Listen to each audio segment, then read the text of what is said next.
Bonjour à tous, je suis Jérémy Goldbaum, attaché culturel à l'ambassade de France au Kazakhstan. Je suis très heureux de vous accueillir tous pour cette deuxième session du marathon littéraire organisé avec l'Alliance française d'Astana, de Nour-Sultan, et en partenariat avec le réseau des Alliances françaises du Kazakhstan, l'Alliance française d'Almaty, de Chimkent, de Karaganda, et également les centres de français de Kostanay et d'Oust-Kamenogorsk, mais également l'Alliance française de Tachkent qui partage l'information et l'ambassade de France à Douchanbé. La première session était consacrée au Petit Prince de Saint-Exupéry et je suis très heureux de vous accueillir aujourd'hui pour parler de Bonjour Tristesse. Alors, pour le fonctionnement, comme pour ceux qui se connectent pour la première fois au, euh, au marathon littéraire. Vous pouvez poser vos questions. Si par exemple vous avez des questions lorsque je présente le livre en français dans le chat, j'écrirai également les mots qui sont un petit peu plus compliqués en français, qui pourront être traduits en russe par l'Alliance française. Et puis également, si vous avez des questions, vous pouvez lever la main. Donc c'est dans réaction. Je vous le montre comme ça. Et, euh, et je vous laisserai la parole. Vous pourrez activer votre micro.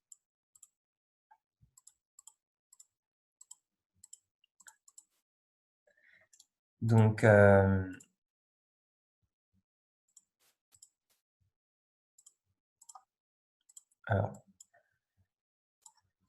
Katia, je suis ravi de vous voir. Leïla. D'accord. Moi, je suis ravi de voir qu'il y a plusieurs personnes qui se connectent et qui suivent les activités culturelles de l'ambassade de France au Kazakhstan, que l'on organise dans le cadre du confinement ici au Kazakhstan, mais également en France. C'est à la fois le marathon littéraire du jeudi et puis les rencontres culturelles du week-end qui présentent chaque week-end un acteur culturel majeur en France. Donc, la semaine dernière, c'était Patrick Roger et ce week-end, nous accueillerons Mathias Kiss. Donc, pour vous parler de Bonjour Tristesse. Alors tout d'abord, Bonjour Tristesse, qu'est-ce que c'est? C'est un roman qui est connu dans le monde entier. C'est un chef-d'œuvre de la littérature francophone. Il a été écrit et publié en 1954. Ce livre a été écrit par Françoise Sagan. Alors tout d'abord, je vais vous présenter un petit peu qui est Françoise Sagan, euh, résumer un petit peu Bonjour Tristesse, puis je vous lirai l'extrait du chapitre 1.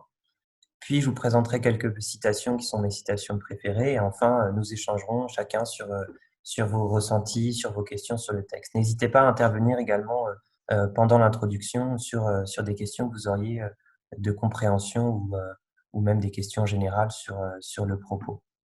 Donc, qui est Françoise Sagan? Françoise Sagan est née en 1935 à Cajar, dans le Lot, c'est le sud-ouest de la France. Son vrai nom est Françoise Juarez. Elle est issue d'une famille aisée, souvent qualifiée de bourgeoisie industrielle. C'est assez important, ce concept de bourgeoisie, on y reviendra, parce que c'est très présent dans l'œuvre de Françoise Sagan, dans l'ensemble de son œuvre. Donc, elle est parisienne presque toute sa vie. Elle est très reconnaissable à son look à la garçonne, qu'elle gardera toute sa vie, les cheveux courts. Elle a une grande élégance, à la fois dans le choix de ses vêtements. Et puis, Françoise Sagan, c'est une voix. C'est une voix à la fois discrète, saccadée et très rapide. Je vous propose qu'on commence justement par un extrait d'une interview d'elle peu après Bonjour Tristesse.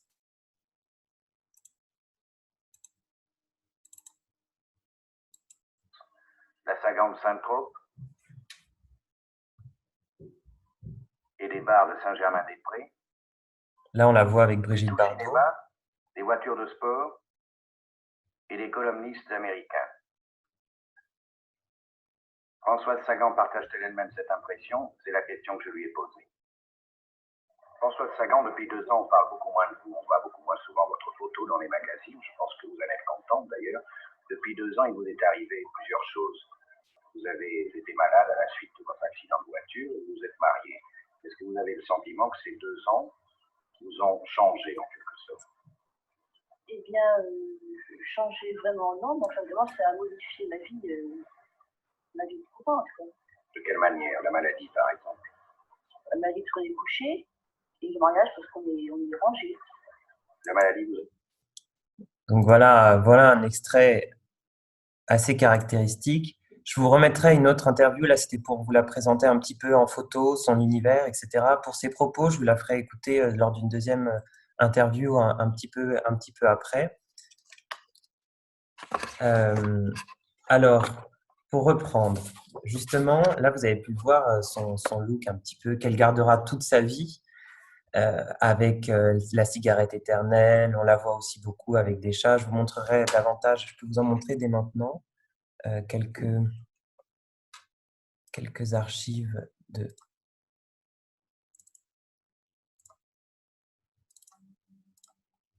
Françoise Sagan. Vous la voyez ici, toujours avec la cigarette, avec un chat, la machine à écrire. Elle écrivait très peu, elle dictait en fait ses textes. On la voit beaucoup plus tard, toujours avec un chat chez elle, un peu plus âgé.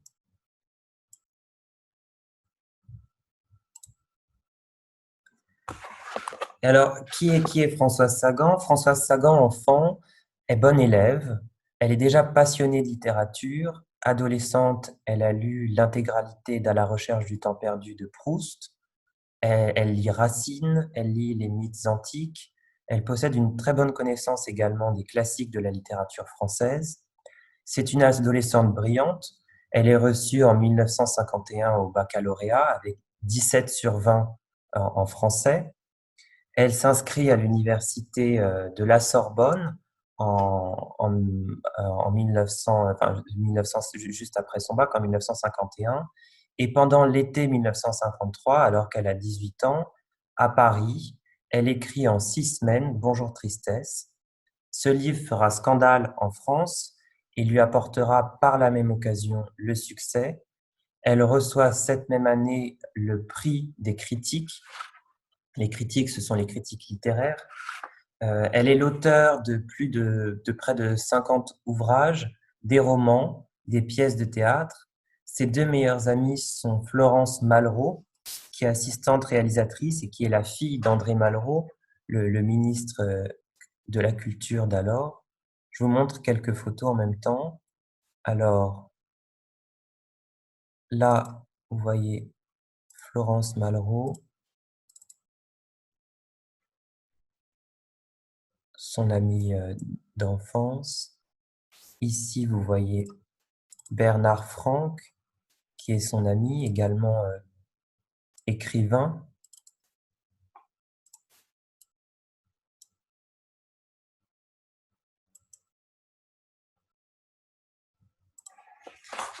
Et donc, tous les deux, ces deux amis, sont passionnés de littérature.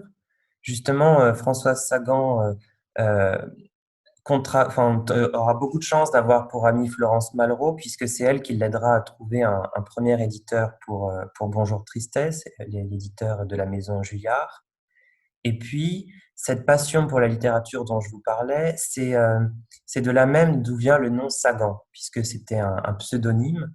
Et donc, Sagan vient de Proust, justement, qu'elle lisait adolescente, du prince et de la princesse de Sagan, deux personnages qui sont présents, mais de façon vraiment très secondaire dans à la recherche du temps perdu. Et sur ce nom, Sagan, qu'elle choisit parce qu'il est à la fois simple et puis pour se différencier de son nom Juarez, qui est un petit peu plus compliqué et puis qui est très personnel puisque c'est son nom, elle choisit, elle préfère prendre un pseudonyme voilà, qui en plus est attaché à Proust qu'elle aime beaucoup. Et ça lui permet progressivement de créer ce mythe Sagan qui repose sur une figure très médiatique. Sagan, vous l'avez vu dans les quelques images de la vidéo, elle est mondaine. On sait qu'elle fréquentait Orson Welles, Sartre, le président de la République française François Mitterrand, qui l'admire beaucoup, également Yves Saint-Laurent. Je vais vous montrer justement une photo de Françoise Sagan, un petit peu plus âgée cette fois, où on la voit ici avec Yves Saint-Laurent. On reconnaît toujours, avec ses cheveux courts, son look très particulier, mi-garçonne, mi-élégante, femme moderne, en trench. Elle est l'incarnation justement de cette femme moderne avant-garde, dès les années 50, elle est libre, elle aura des amants, des amantes, des maris, beaucoup d'amis autour d'elle. Françoise Sagan incarne très vite en France et à l'étranger une forme d'élégance française. On la surnommera la Chanel de la littérature, la Brigitte Bardot des lettres, donc des figures très emblématiques de l'élégance à la française d'alors. Brigitte Bardot pour le cinéma, je vous le note en même temps, pour les non-natifs. Et puis Chanel, c'est bien sûr Coco Chanel, donc cette femme indépendante qui a créé une maison de couture. Alors cette élégance, on la retrouve de trois façons. C'est une élégance de la plume, bien sûr, de la façon dont elle écrit ses ouvrages, et on y reviendra un peu plus tard. C'est l'élégance de son attitude. C'est une femme généreuse avec ses proches qui les accueille dans sa maison qu'elle aura gagnée au casino en Normandie et dont elle accueille beaucoup de ses amis, parfois même lorsqu'elle n'est pas là. C'est une personne qui est dite bienveillante. Elle s'intéresse aux autres, elle sait leur montrer de l'importance. Et c'est une élégance qui se retrouve également dans la subtilité. Cette subtilité, c'est à la fois le refus de s'engager dans des partis politiques, le refus de prendre position. Elle est féministe sans vouloir s'engager pour les féministes. C'est vraiment l'idée de discrétion. Discrétion aussi qui se mêle toujours avec un besoin de mondanité. Donc elle se montre beaucoup et en même temps, voilà, elle est très discrète dans ses propos, toujours très juste. C'est une élégance vestimentaire. En effet, Françoise Sagan s'entoure d'une cour. Alors une cour, ce mot vient de l'époque de l'Ancien Régime, donc c'était les cours royales. Donc c'est le fait d'avoir autour de soi un certain nombre de personnes qui gravitent. Graviter, c'est qui bougent, qui restent, qui alimentent les conversations, les relations. Et donc cette cour, surtout dans les années 60-80, elle est composée de plusieurs personnes à commencer par Peggy Roche, qui est sa très proche amie et qui est rédactrice en chef mode chez Elle, et donc qui jouera beaucoup aussi sur cette élégance vestimentaire de François Sagan. Je vous montre qui était Peggy Roche tout de suite avec deux photos. Peggy Roche était cette femme, probablement en tailleur Chanel. Et on la voit aussi ici avec Françoise Sagan.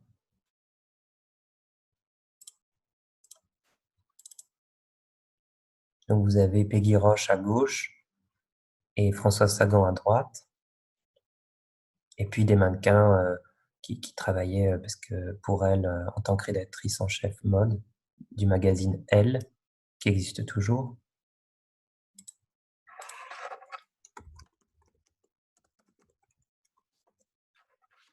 Et donc c'est toute une ambiance comme ça, une ambiance euh, d'élégance, de littérature qu'on retrouve mais qui s'oppose dans la vie de Françoise Sagan.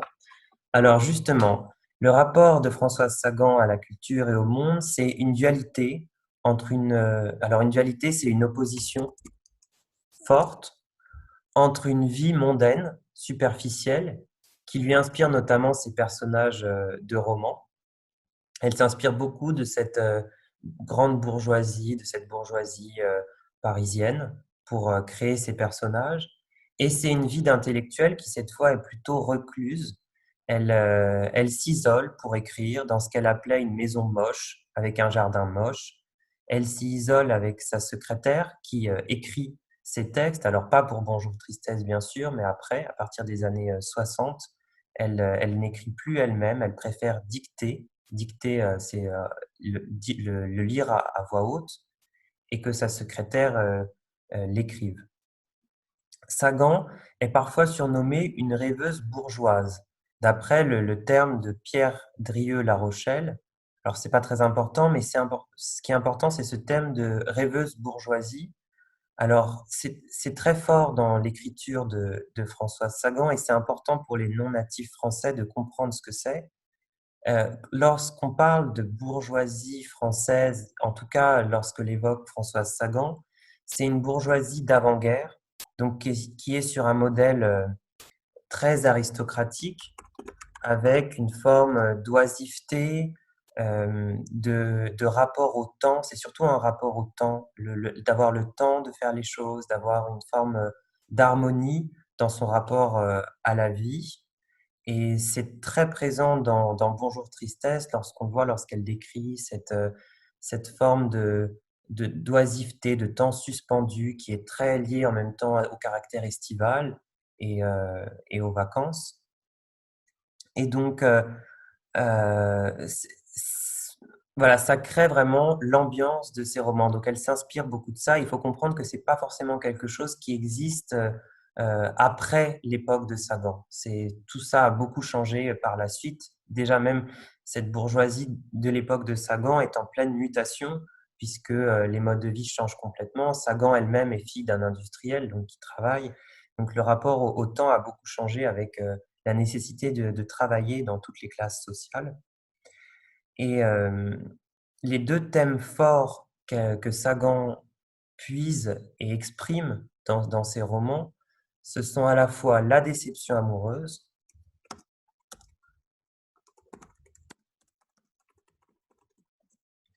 et l'expérience de la solitude.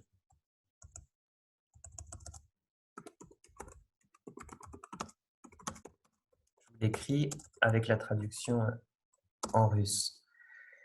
Et l'expérience de la solitude, c'est vraiment dans la lignée littéraire d'autres auteurs, notamment Louise de Villemorin. Pour ceux qui étaient là à la précédente séance, on a parlé de Louise de Villemorin, puisque c'était la fiancée d'Antoine de Saint-Exupéry, bien qu'elle l'ait rejeté. Alors ensuite, toujours pour donner un petit peu des éléments de contexte, Françoise Sagan, elle écrit à l'époque du nouveau roman, sans pour autant faire partie du nouveau roman. Le nouveau roman, qu'est-ce que c'est? C'est une réforme dans le travail d'écriture des romans pour casser les codes classiques du roman. Et justement, Françoise Sagan ne s'inscrit pas dans ce courant puisqu'elle est porteuse d'une forme plus classique du roman. Alors, qu'est-ce que c'est une forme classique du roman? C'est la présence de personnages qui portent tous un nom, une profession, une histoire, qui sont décrits minutieusement. Et le rythme classique du roman, tel qu'il était pensé au XIXe siècle et précédemment même lorsqu'on voit l'émergence du roman, c'est l'idée d'un début, de péripéties et d'une fin. Et c'est exactement ce rythme-là que l'on retrouve dans les romans de Françoise Sagan. Donc, elle décide d'être l'héritière de cela et en ce sens, elle s'inscrit dans la lignée de deux auteurs de romans français classiques que sont Balzac et Stendhal. Alors Balzac, pourquoi? Parce que Françoise Sagan propose une satire sociale, elle produit une satire sociale de l'environnement de cette bourgeoisie française, et Stendhal parce qu'elle évoque très souvent dans ses romans, et c'est le cas dans Bonjour Tristesse à travers la figure d'Anne, on y reviendra après, la présence d'un héros noble aux sentiments élevés, comme on peut le voir dans La Chartreuse de Parme, dans un certain nombre de romans Fabrice Del Dongo de Stendhal. Et donc, pour revenir à l'année 1954, lorsqu'elle écrit Bonjour Tristesse, en quoi le fait qu'elle écrive Bonjour Tristesse en 1954, c'est majeur pour la compréhension de son succès, parce qu'à la fois, ça va être un scandale très fort, et puis parce qu'il y a un contexte culturel de l'année 1954. Ah, je vois que Dinara, vous avez écrit déjà l'année. Alors, tout d'abord, ce titre, Bonjour Tristesse. Si on s'y intéresse, vous l'avez sûrement vu au tout début pour ceux qui ont eu accès à l'extrait en ligne. Elle s'inspire pour son titre et pour la dernière phrase, l'exquipit. Ce qu'on appelle l'exquipit, c'est vraiment la dernière phrase je vous l'écris, du roman. Elle s'inspire du poème À peine défiguré de Paul Éluard. Si vous voulez, je vais vous le montrer rapidement. Alors, Il est très court.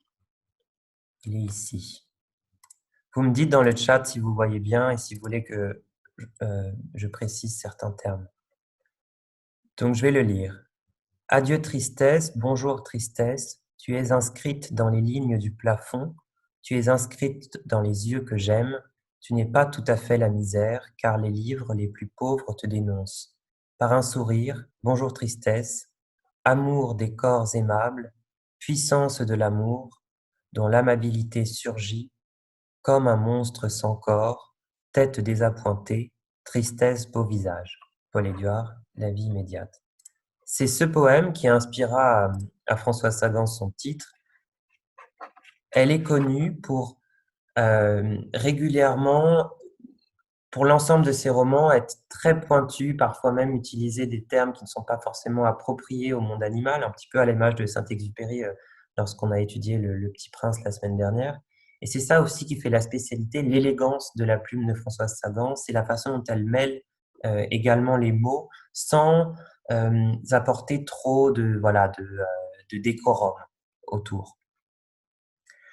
Ce qui est important de savoir dans Bonjour Tristesse, c'est à la fois le caractère non autobiographique de ce roman, bien que le personnage principal et narrateur, Cécile, soit à la fois semblable à Françoise Sagan, elles ont à peu près le même âge. Cécile a 17 ans, Françoise Sagan en a 18 lorsqu'elle écrit Bonjour Tristesse. Et puis ce sentiment de mélancolie qui est très propre à la fois au personnage et à Françoise Sagan, elles sont aussi très différentes. Elles sont différentes notamment parce qu'il ne s'agit pas d'un roman autobiographique, il ne s'agit pas de la vie de Françoise Sagan. Et c'est justement ça qui fait d'emblée, selon son éditeur chez Julliard, une grande écrivaine, puisqu'elle ne s'inspire pas de sa vie pour écrire, mais elle écrit à partir de ce dont elle s'inspire, de ce dont elle voit, etc. Alors, que raconte Sagan dans Bonjour Tristesse? Cécile, d'abord, le personnage principal et narrateur, est une jeune fille de 17 ans. Elle est insouciante, elle est légère, elle a une relation très fusionnelle avec son père. Son père, Raymond, est un homme d'affaires, il est veuf, c'est un séducteur, il est décrit un petit peu comme un don Juan classique. Alors un don Juan, c'est un séducteur qui enchaîne les conquêtes. Et justement, il a une maîtresse. Le roman commence d'emblée par cette information. Il a une maîtresse, Elsa, qui a une vingtaine d'années. Et il est également très attaché à une femme, Anne, d'une quarantaine d'années, dont il tombe progressivement amoureux jusqu'à accepter de s'engager. C'est-à-dire s'engager, lorsqu'on dit ça en français, c'est se marier. Et c'est de là que s'impose l'intrigue principale, puisque l'arrivée de cette femme, Anne, dans la vie de Cécile et de son père Raymond, va bouleverser leur rythme de vie et la routine qu'ils s'étaient construite autour de cette idée à la fois de liberté, de complicité. Donc, ce roman, il est qualifié de roman d'apprentissage puisque Cécile passe progressivement du statut d'enfant à un statut d'adulte via ce qu'on appelle l'adolescence, période à laquelle on s'intéressait très peu avant la Deuxième Guerre mondiale. Et donc, à travers ce passage de l'adolescence, Françoise Sagan va décrire les premiers émois amoureux, donc les premiers sentiments amoureux, et le plaisir charnel, les premiers rapports qu'elle entretient, des rapports sexuels avec Cyril, un jeune homme de 20 ans. Et là, on comprend de prime abord en quoi le scandale de l'époque repose, puisque c'est un certain nombre, voilà, à la fois Sagan dépeint une société libérée, presque avant l'heure. Elle parle d'une sexualité adolescente, à un moment où on parle très peu de ça, c'est un sujet qui est extrêmement tabou. De plus, Cécile, le personnage principal, et Françoise Sagan, à cette époque, sont toutes les deux mineures, puisqu'à l'époque, la majorité est à 21 ans, jusqu'en 1974. Je vous l'écris.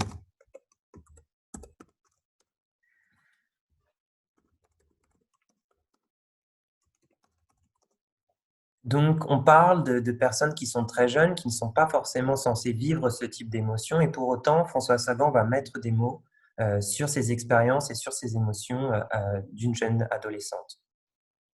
Il faut savoir pour le contexte qu'en 1954, une femme en France ne peut pas travailler ni avoir de compte en banque sans l'accord de son mari. On a vu récemment dans les publications que vous avez pu voir sur la page de l'ambassadeur ou de l'Alliance française que le droit de vote des femmes en France est arrivé à la fin de la Deuxième Guerre mondiale. Donc c'est vrai que sur les droits des femmes, il y a eu un petit peu de retard après la Révolution française. Et donc, il y a quand même une morale qui est beaucoup plus contraignante pour les femmes que pour les hommes en France à cette époque. Et, euh, et c'est un petit peu ça qui fait naître le scandale dans la société française et à l'étranger. Pour autant, euh, le scandale peut s'expliquer également parce que, non pas parce qu'une jeune fille a des expériences amoureuses et sexuelles, mais parce que elle les vit sans culpabilité et sans punition. Auparavant, lorsqu'on parlait de ces sujets-là, très souvent, euh, la personne se sentait coupable d'avoir été amoureuse avant que ce soit voilà, le partenaire de toute sa vie. Et puis, elle était punie. Punie par quoi? Par le fait soit elle tombait enceinte, soit elle était rejetée par sa famille.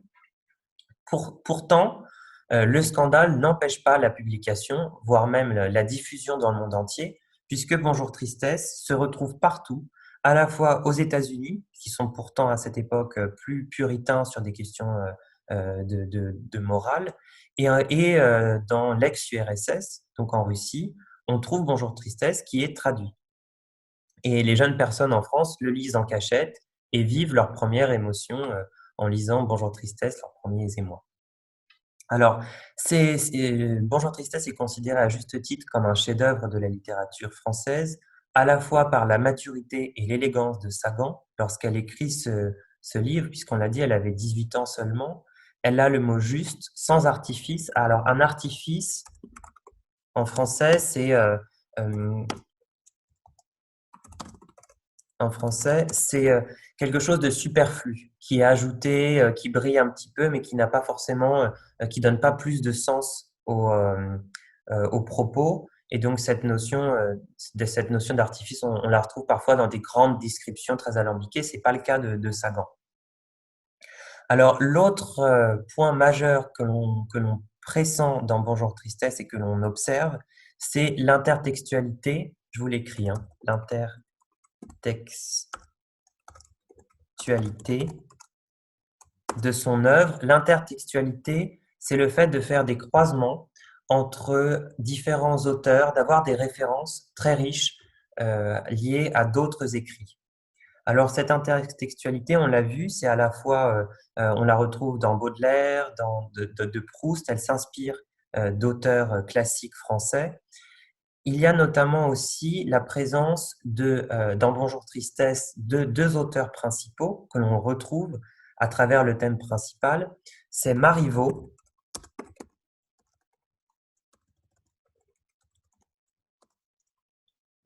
plutôt XVIIIe siècle, et Alfred de Musset, plutôt période romantique. Et pourquoi? Parce que ces deux auteurs évoquent le terme de badiner. Alors, qu'est-ce que c'est badiner? Badiner, c'est jouer avec l'amour, dans le sens où on l'entend.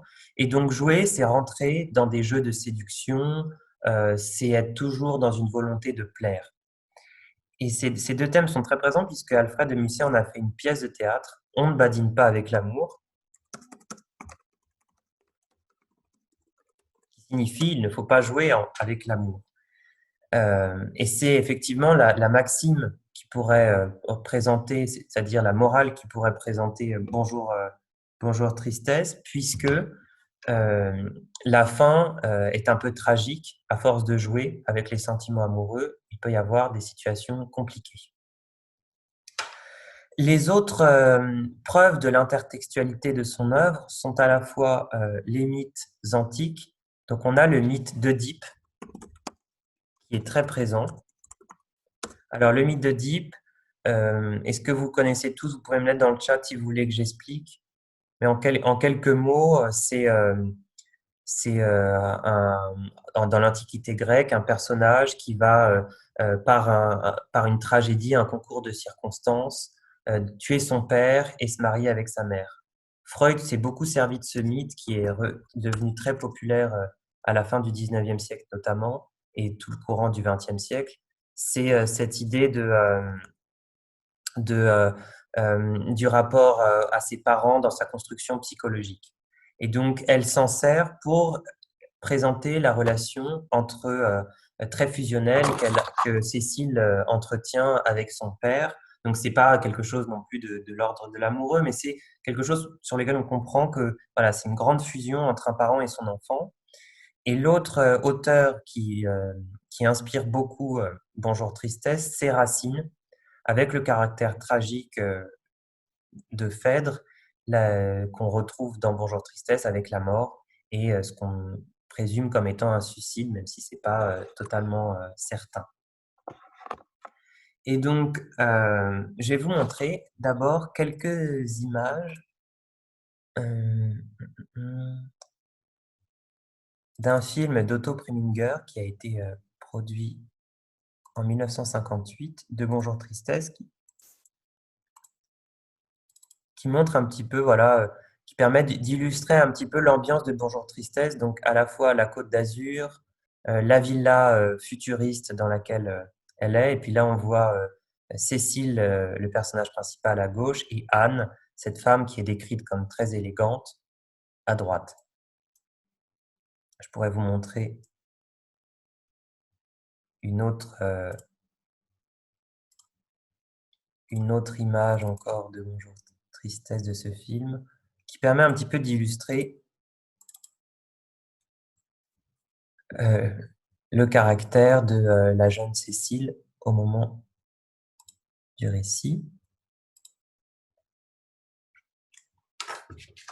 Donc voilà à peu près pour les éléments de contexte. Est-ce que vous avez déjà des questions ou des interventions? Sinon, vous pouvez me dire OK et je commence la lecture de l'extrait.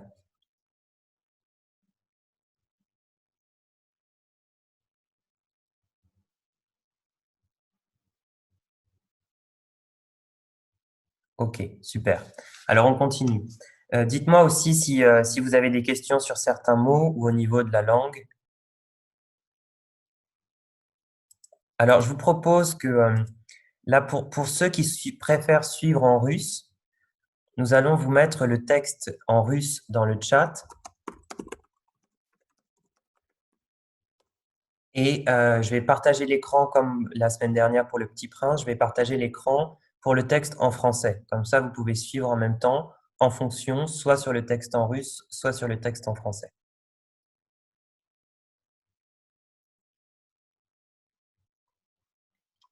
J'attends un petit peu qu'on ait le temps de mettre le texte en russe. Merci beaucoup, Gardinat.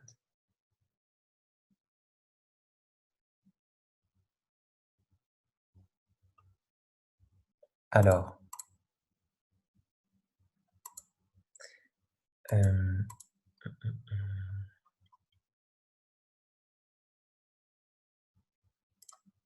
je commence la lecture. Chapitre 1.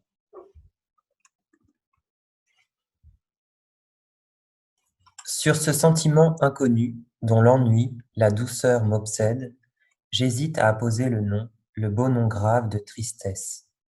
C'est un sentiment si complet, si égoïste, que j'en ai presque honte, alors que la tristesse m'a toujours paru honorable. Je ne la connaissais pas, elle, mais l'ennui, le regret, plus rarement le remords. Aujourd'hui, quelque chose se replie sur moi, comme une soie, énervante et douce, et me sépare des autres. Cet été-là, j'avais 17 ans, et j'étais parfaitement heureuse. Les autres étaient mon père et Elsa, sa maîtresse. Il me faut tout de suite expliquer cette situation qui peut paraître fausse.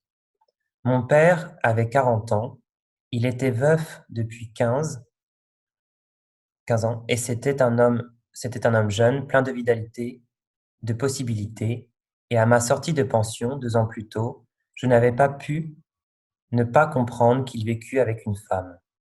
J'avais moins vite admis qu'il en changeât tous les 6 mois. Mais bientôt sa séduction, cette vie nouvelle et facile, mes dispositions m'y amenèrent. C'était un homme léger, habile en affaires, toujours curieux et vite lassé, et qui plaisait aux femmes. Je n'eus aucun mal à l'aimer, et tendrement, car il était bon, généreux, gai et plein d'affection pour moi. Je n'imagine pas de meilleur ami, ni de plus distrayant. À ce début d'été, il poussa même la gentillesse jusqu'à me demander si la compagnie d'Elsa, sa maîtresse actuelle, ne m'ennuierait pas pendant les vacances. Je ne pus que l'encourager, car je savais son besoin des femmes et que, d'autre part, Elsa ne nous fatiguerait pas. C'était une grande fille rousse, mi-créature, mi-mondaine, qui faisait de la figuration dans les studios et les bars des Champs-Élysées. Elle était gentille, assez simple et sans prétention sérieuse. Nous étions d'ailleurs trop heureux de partir, mon père et moi, pour faire objection à quoi que ce soit. Il avait loué, sur la Méditerranée, une grande villa, blanche, isolée, ravissante, dont nous rêvions depuis les premières chaleurs de juin. Elle était bâtie sur un promontoire dominant la mer, cachée de la route par un bois de pins. Un chemin de chèvre descendait à une petite crique dorée, bordée de rochers roux où se balançait la mer. Les premiers jours furent éblouissants. Nous passions des heures sur la plage, écrasés de chaleur, prenant peu à peu une couleur saine et dorée, à l'exception d'Elsa qui rougissait et pelait dans d'affreuses souffrances. Mon père exécutait des mouvements de jambes compliqués pour faire disparaître un début d'estomac incompatible avec ses dispositions de Don Juan. Dès l'aube, j'étais dans l'eau, une eau fraîche et transparente où je m'enfouissais, où je m'épuisais en des mouvements désordonnés pour me laver de toutes les ombres, de toutes les poussières de Paris. Je m'allongeais dans le sable, en prenais une poignée dans ma main, le laissais s'enfuir de mes doigts en un jet jaunâtre et doux. Je me disais qu'il s'enfuyait comme le temps, que c'était une idée facile et qu'il était agréable d'avoir des idées faciles. C'était l'été. Le 6e jour, je vis Cyril pour la première fois. Il longeait la côte sur un petit bateau à voile et chavira devant notre crique. Je l'aidai à récupérer ses affaires et au milieu de nos rires, j'appris qu'il s'appelait Cyril, qu'il était étudiant en droit et passait ses vacances avec sa mère dans une villa voisine. Il avait un visage de latin, très brun, très ouvert, avec quelque chose d'équilibré, de protecteur qui me plut. Pourtant, je fuyais ces étudiants de l'université, brutaux, préoccupés d'eux-mêmes, de leur jeunesse surtout, y trouvant le sujet d'un drame ou un prétexte à leur ennui. Je n'aimais pas la jeunesse. Je leur préférais de beaucoup les amis de mon père, des hommes de 40 ans, qui me parlaient avec courtoisie et attendrissement, me témoignaient une douceur de père et d'amant. Mais Cyril me plut. Il était grand et parfois beau, d'une beauté qui donnait confiance. Sans partager avec mon père cette aversion pour la laideur qui nous faisait souvent fréquenter des gens stupides, j'éprouvais en face des gens dénués de tout charme physique une sorte de gêne, d'absence. Leur résignation à ne pas plaire me semblait une infirmité indécente. Car que cherchions-nous sinon plaire? Je ne savais pas encore, aujourd'hui, si ce goût de conquête cache une surabondance de vitalité, un goût d'emprise, ou le besoin furtif, inavoué, d'être rassuré sur soi-même, soutenu. Quand Cyril me quitta, il m'offrit de m'apprendre la navigation à voile. Je rentrais dîner, très absorbé par sa pensée, et ne participais pas ou peu à la conversation. C'est à peine si je remarquais la nervosité de mon père. Après dîner, nous nous allongeâmes dans des fauteuils, sur la terrasse, comme tous les soirs. Le ciel était éclaboussé d'étoiles. Je les regardais, espérant vaguement qu'elles seraient en avance et commenceraient à sillonner le ciel de leur chute. Mais nous n'étions qu'au début de juillet, elles ne bougeaient pas. Dans les graviers de la terrasse, les cigales chantaient. Elles devaient être des milliers, ivres de chaleur et de lune. à lancer ainsi ce drôle de cri des nuits entières. On m'avait expliqué qu'elles ne faisaient que frotter l'un contre l'autre leurs élytres, mais je préférais croire à ce chant de gorge guttural, instinctif comme celui des chats en leur saison. Nous étions bien. Des petits grains de sable entre ma peau et mon chemisier me défendaient seuls des tendres assauts du sommeil. C'est alors que mon père tout sauta et se redressa sur sa chaise longue. J'ai une arrivée à vous annoncer, dit-il. Je fermai les yeux, avec désespoir. Nous étions trop tranquilles, cela ne pouvait durer. Dites-nous vite, cria Elsa, toujours avide de mondanité. Anne Larsen, dit mon père, et il se tourna vers moi. Je le regardais, trop étonné pour réagir. Je lui ai dit de venir si elle était trop fatiguée par ses collections et elle arrive. Je n'y aurais jamais pensé. Anne Larsen était une ancienne amie de ma pauvre mère et n'avait que très peu de rapport avec mon père. Néanmoins, à ma sortie de pension, 2 ans plus tôt, mon père, très embarrassé de moi, m'avait envoyé à elle. En une semaine, elle m'avait habillé avec goût et appris à vivre. J'en avais conçu, pour elle, une admiration passionnée qu'elle avait habilement détournée sur un jeune homme de son entourage. Je lui devais donc mes premières élégances et mes premiers amours, et lui en avait beaucoup de reconnaissance. À 42 ans, c'était une femme très séduisante, très recherchée, avec un beau visage orgueilleux, hélas, indifférent. Cette indifférence était la seule chose qu'on pût lui reprocher. Elle était aimable et lointaine. Tout en elle reflétait une volonté constante, une tranquillité de cœur qui intimidait. Bien que divorcée et libre, on ne lui connaissait pas d'amant. D'ailleurs, nous n'avions pas les mêmes relations. Elle fréquentait des gens fins, intelligents, discrets, et nous, des gens bruyants, assoiffés, auxquels mon père demandait simplement d'être beau ou drôle. Je crois qu'elle nous méprisait un peu, mon père et moi, pour notre parti pris d'amusement, de futilité, comme elle méprisait tout excès. Seuls nous réunissaient des dîners d'affaires. Elle s'occupait de couture et mon père de publicité. Le souvenir de ma mère et mes efforts, car si elle m'intimidait, je l'admirais beaucoup. Enfin, cette arrivée subite apparaissait comme un contretemps si l'on pensait à la présence d'Elsa et aux idées d'Anne sur l'éducation. Elsa monta se coucher après une foule de questions sur la situation d'Anne dans le monde. Je restai seul avec mon père et vins m'asseoir sur les marches, à ses pieds. Il se pencha et posa ses 2 mains sur mes épaules.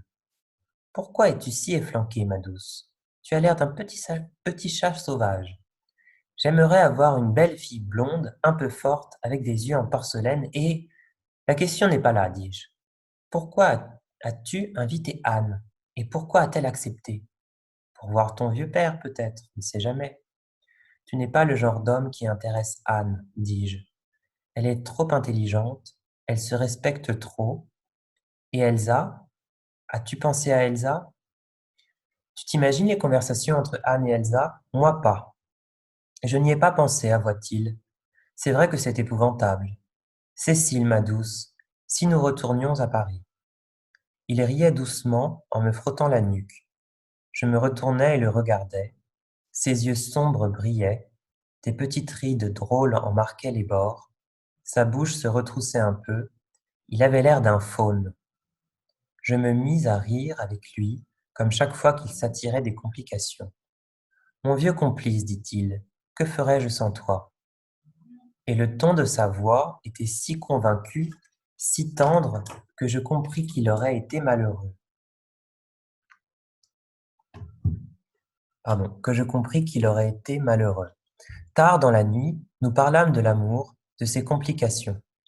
Aux yeux de mon père, elles étaient imaginaires. Il refusait systématiquement les notions de fidélité, de gravité, d'engagement. Il m'expliquait qu'elles étaient arbitraires, stériles. D'un autre que lui, cela m'eût choqué. Mais je savais que dans son cas, cela n'excluait ni la tendresse, ni la dévotion, sentiments qui lui venaient d'autant plus facilement qu'il les voulait, les savait provisoires. Cette conception me séduisait, des amours rapides, violentes et passagères.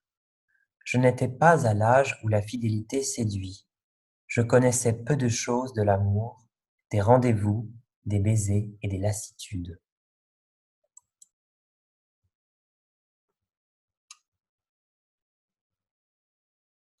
Voilà un petit peu pour l'extrait.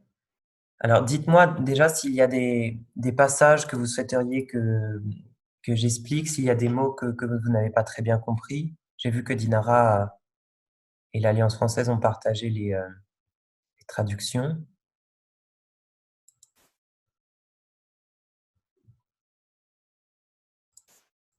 Dites-moi OK si vous voulez que je continue par l'analyse de cet extrait.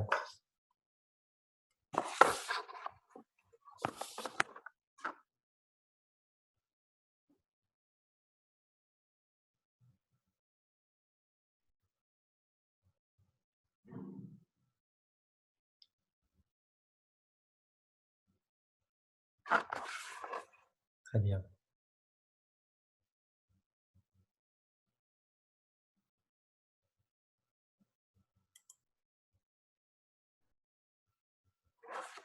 Alors, tout d'abord, ce qui est très intéressant dans cet extrait, qui est à la fois le début, donc on trouve l'incipit, mais également l'entrée en matière dans ce roman, c'est le contraste très fort entre deux atmosphères complètement opposées.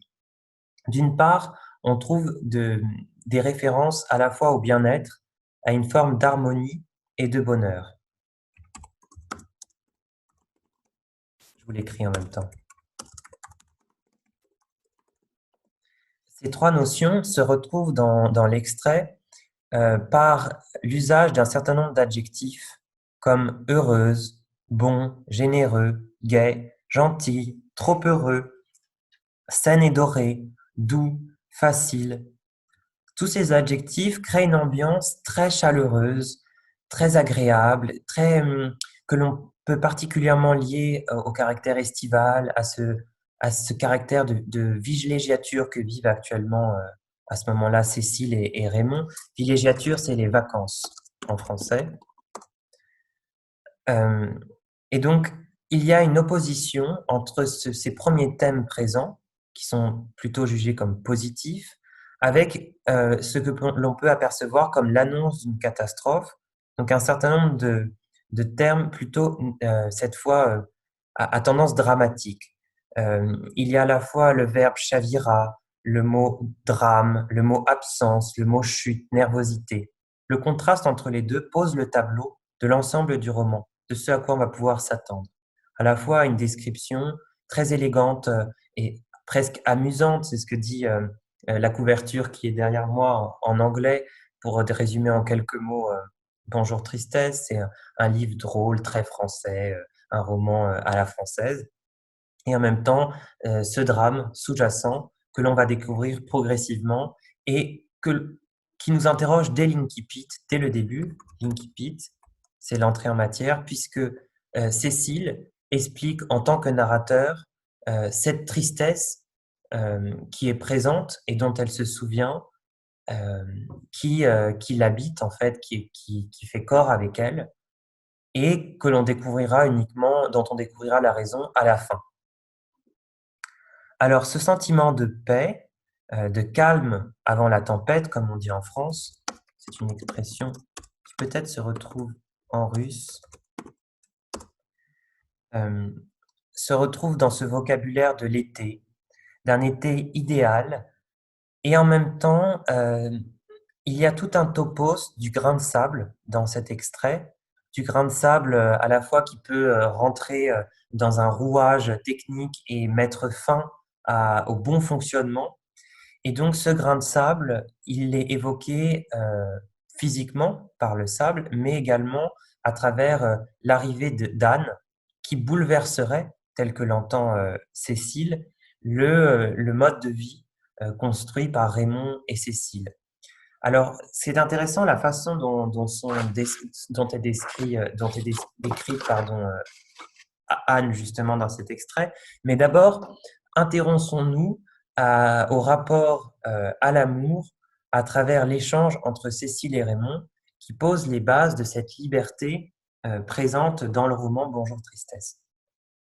Alors, Cécile et Raymond parlent justement des relations amoureuses et Raymond lui dit, je vais reprendre l'extrait avec vous.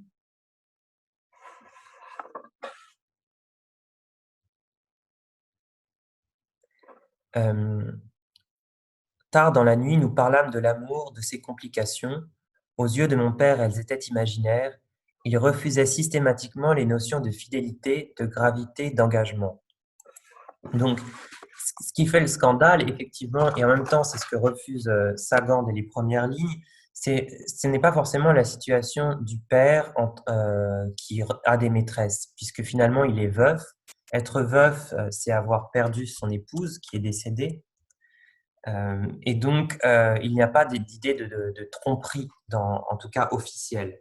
Mais en revanche, il y a un refus de fidélité, de stabilité. Et en cela, le père et la fille peuvent se comprendre, puisqu'à la fois, elle, comme je l'ai expliqué, elle est encore dans un stade d'enfant, à 17 ans, elle va passer à l'âge adulte, et son père est aussi dans cette frivolité, cette légèreté dans son comportement, qui se retrouve dans son rapport effectivement aux femmes. Donc cette absence de nécessité d'engagement qui nourrit aussi cette atmosphère estivale, puisque cette liberté rejoint la liberté physique vécue. Et en même temps, il y a l'annonce de la tristesse, de la honte, de l'ennui, du regret et des remords qui sont évoqués dès le premier paragraphe et qui expliquent et qui imposent la gravité du récit. Cécile tient notamment, enfin François Sagan tient à travers le personnage de Cécile à préciser la situation de Raymond, du père, au regard d'une certaine morale, puisqu'on est toujours en 1954. Et donc, elle tient à préciser qu'il est bien veuf, qu'il a perdu sa femme, que finalement, il est plus ou moins, au regard de la morale, libre d'agir de cette façon, qu'il n'est pas engagé. Donc, il peut se permettre d'avoir plusieurs amantes, mais pas à la même période. Mais à ce moment-là, c'est bien le problème, c'est qu'il va inviter Anne alors même qu'il a déjà une maîtresse qui est Elsa. Et en même temps, l'atmosphère créée, c'est une atmosphère hors du temps et hors des réalités sociales. Puisque pour la majorité des Français qui lisent Bonjour Tristesse, c'est à la fois très avant-gardiste, ça ne ressemble pas à la vie des Français et des personnes non françaises, puisque le livre sera diffusé à l'étranger. Ça ne ressemble pas forcément à leur vie. C'est une vie qu'on pourrait vivre actuellement, qui est beaucoup plus contemporaine, cette liberté, ce rapport aux vacances, etc. Mais c'est également très éloigné des réalités sociales. On voit que Raymond et donc sa fille forment une famille qui vit très bien, qui est très à l'aise financièrement, qui a une vie de luxe, à la fois discrète et très présente. Ils sortent beaucoup, ils ont cette villa de villégiature sur la Côte d'Azur. Et donc, c'est toute une. Cette atmosphère participe à une sorte de rêve suspendu, un petit peu comme la vision que l'on peut avoir d'un souvenir, puisque elle-même, Cécile, est prise en étau, c'est-à-dire elle est prise en conflit entre son rôle de personnage principal et puis la Cécile narrateur, dont on ne sait pas trop à quel moment du récit elle parle. On sait que c'est après, mais on ne sait pas jusqu'à quel temps ça peut être après, lorsqu'elle s'exprime, qui, elle, va porter une analyse, un regard sur ce qu'elle vivait à 17 ans. Ensuite, on voit la présence de relations complexes dès le premier chapitre. Alors, relations complexes qui s'expliquent par les relations entre Cécile et son père. On l'a dit, cette relation à la fois fusionnelle et en même temps ce besoin pour Cécile d'exister aux yeux de son père. Et puis, cette relation avec Anne pour Cécile qui est presque comme une seconde mère, une mère d'adoption, qui se sera occupée d'elle, qui leur a conseillé par rapport à son premier amoureux, qui l'habille et qui l'éveille vis-à-vis des goûts, du goût vestimentaire, etc. Et donc pour cette mère, elle a un rapport de rejet et d'admiration. À la fois, elle a envie de lui ressembler, elle reconnaît ses qualités, en même temps elle en est jalouse, et en même temps elle ne souhaite pas que cette femme devienne proche de son père puisqu'elle admire ses qualités. Or, le principe même de la relation fusionnelle que Cécile a avec son père, c'est qu'elle est unique et donc qu'elle ne souffre pas, en français, qu'elle n'accepte pas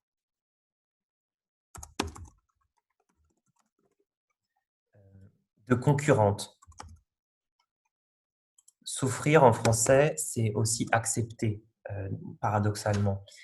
Et donc, lorsqu'il s'agit de personnes comme Elsa, qui sont très légères, qui sont jeunes aussi, qui ne sont pas forcément des femmes très admirables d'un point de vue intellectuel ou culturel, euh, elle le dit, Cécile, elle l'accepte très, très facilement parce que finalement, elle se sent pas en position d'infériorité vis-à-vis d'elle. Avec Anne, c'est autre chose. On voit l'approche d'une situation qui va être déséquilibrée, puisqu'elle connaît euh, Anne, elle le dit, qu'elle possède tous les charmes de la maturité. Donc tout ce que Cécile n'a pas. Cécile est jeune, Anne est mature. Ce qu'on entend par maturité, c'est l'âge, mais du point de vue de l'expérience. Et donc, on voit progressivement, dès ce premier paragraphe, que Cécile se dédouble. Alors, je vous l'écris.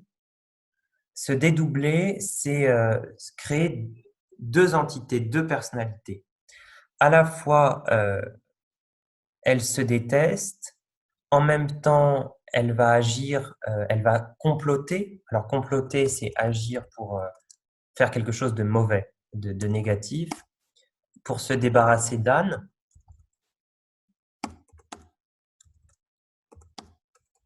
C'est agir à l'encontre de quelqu'un, comploter.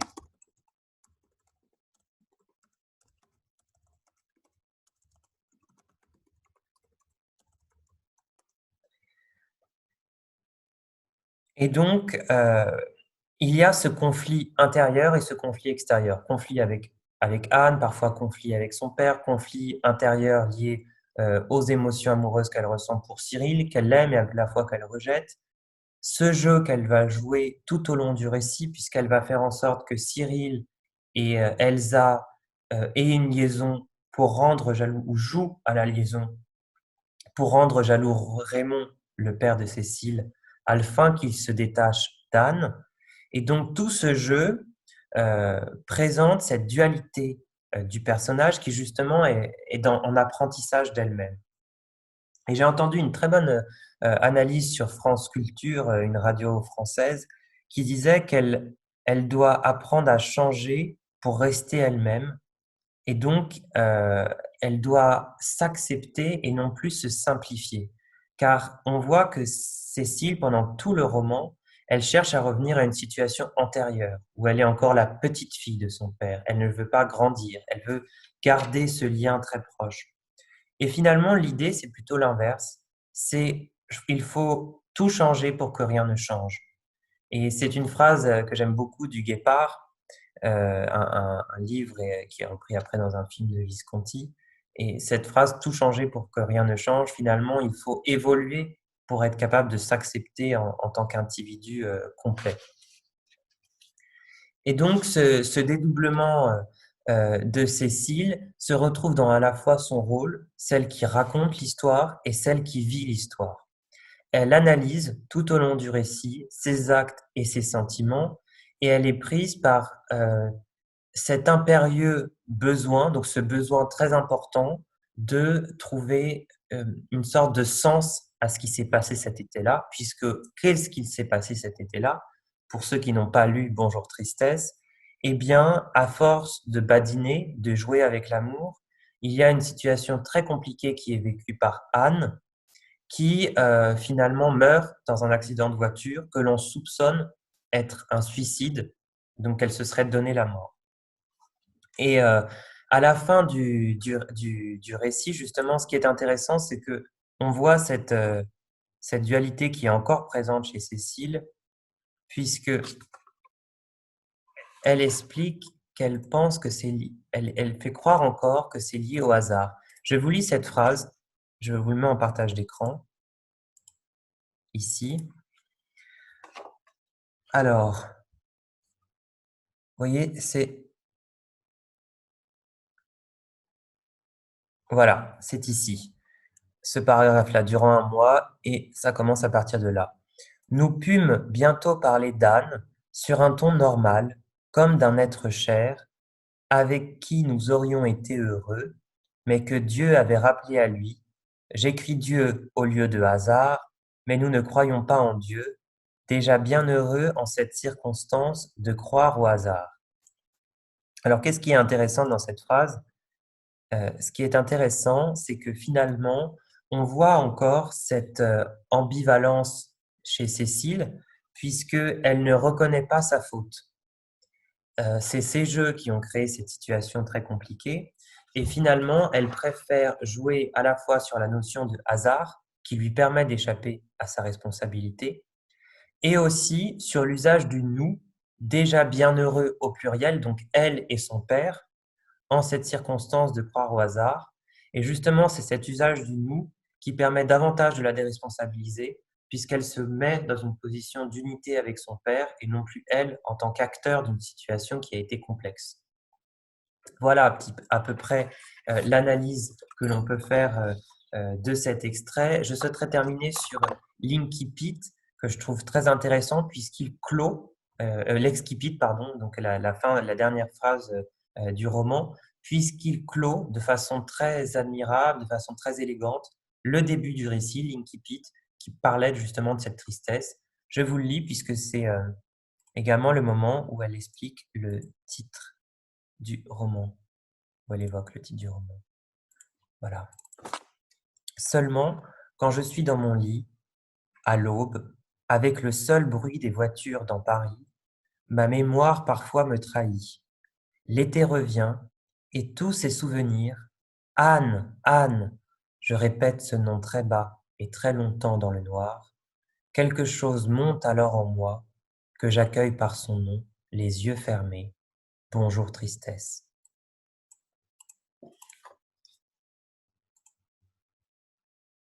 Et c'est vraiment une belle façon de clôturer ce roman qui termine par le titre qu'il donne au récit. Alors voilà pour l'analyse de l'extrait que je souhaitais vous présenter avec l'analyse du contexte.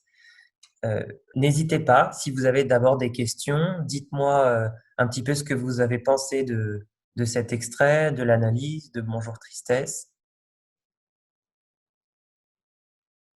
Si vous souhaitez prendre la parole également, n'hésitez pas à lever le pouce.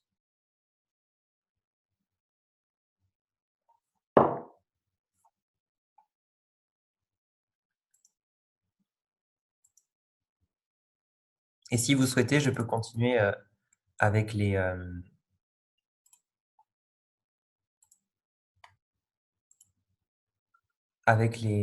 citations. Est-ce que vous avez été parfois surpris ou choqué par ce roman, par le thème de la mort ou du désir qui est présent?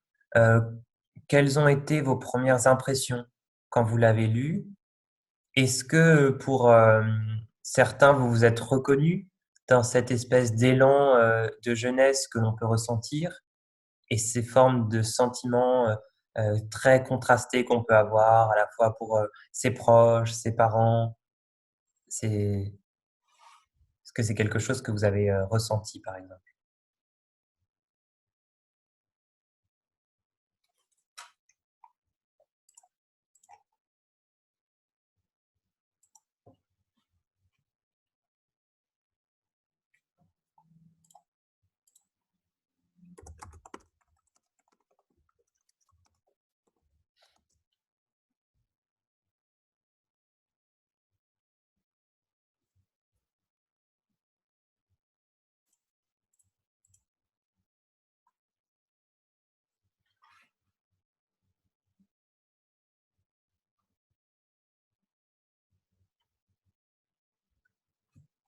Si vous souhaitez, on peut également continuer avec les citations. Vous pouvez me le mettre dans le chat si vous voulez qu'on continue avec les citations également de Bonjour Tristesse et de Françoise Sagan.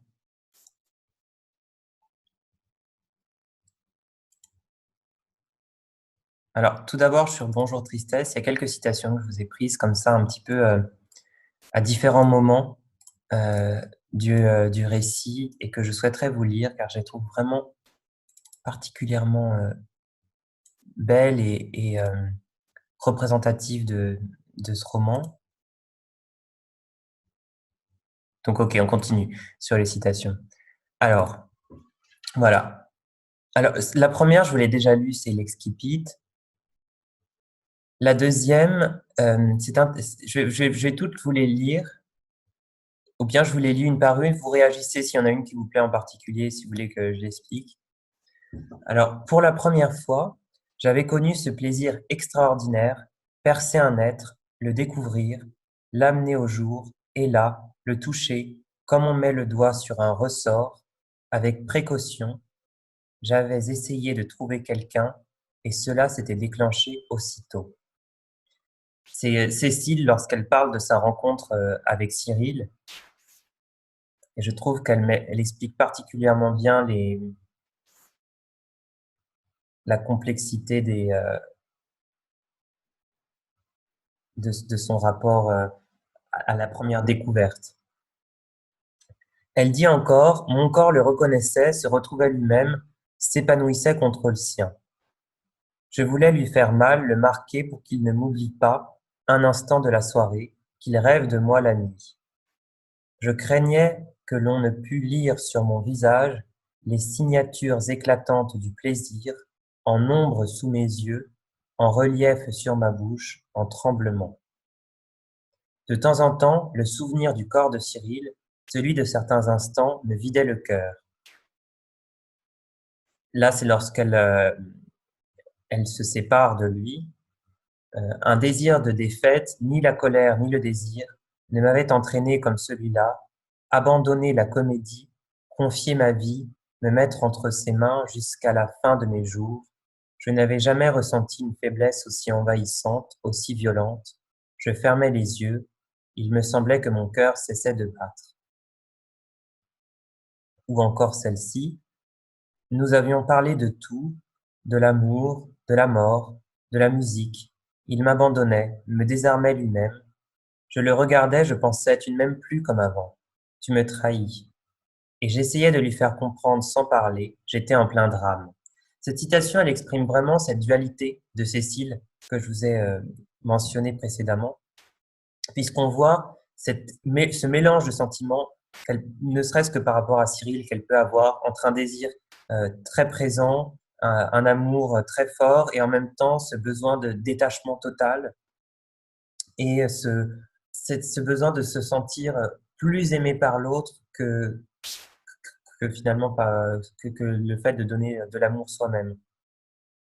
Elle dit encore, je le regardais, je ne l'avais jamais aimé, je l'avais trouvé bon et attirant, j'avais aimé le plaisir qu'il me donnait, mais je n'avais pas besoin de lui, j'allais partir, quitter cette maison, ce garçon et cet été. Alors là, on peut imaginer encore une fois cette dualité avec ce rapport omniscient dans lequel se met. Alors omniscient, c'est la personne qui voit sans être présent, et c'est ce côté qu'a Cécile à se détacher, même lorsqu'elle n'est pas narrateur, mais lorsqu'elle est personnage, on la voit se détacher parfois d'une situation pour l'analyser euh, et être témoin de la scène et non plus acteur. Elle se redressa alors, décomposée, elle pleurait. Alors je compris brusquement que je m'étais attaqué à un être vivant et sensible, et non pas à une entité. Elle avait dû être une petite fille, un peu secrète, puis adolescente, puis une femme. Elle avait 40 ans, elle était seule, elle aimait un homme, et elle avait espéré être heureuse avec lui 10 ans, 20 ans peut-être.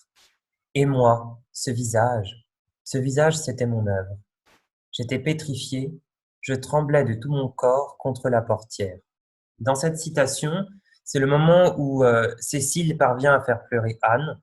Et finalement, c'est là que s'effondre cette figure presque maternelle, un peu déifiée, déifiée, ça veut dire presque de l'ordre du divin, d'une femme très forte, euh, admirable, qui finalement craque et montre son humanité.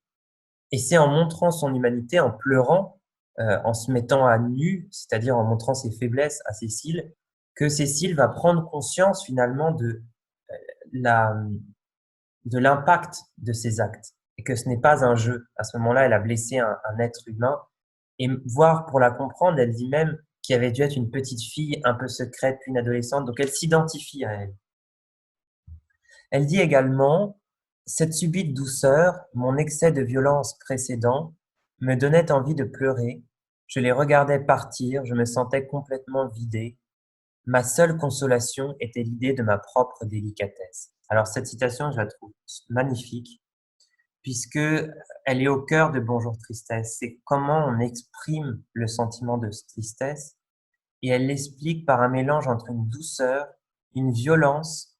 Elle utilise également le mot consolation, donc qui permet de consolation en français, c'est comment se sentir mieux quand on est triste.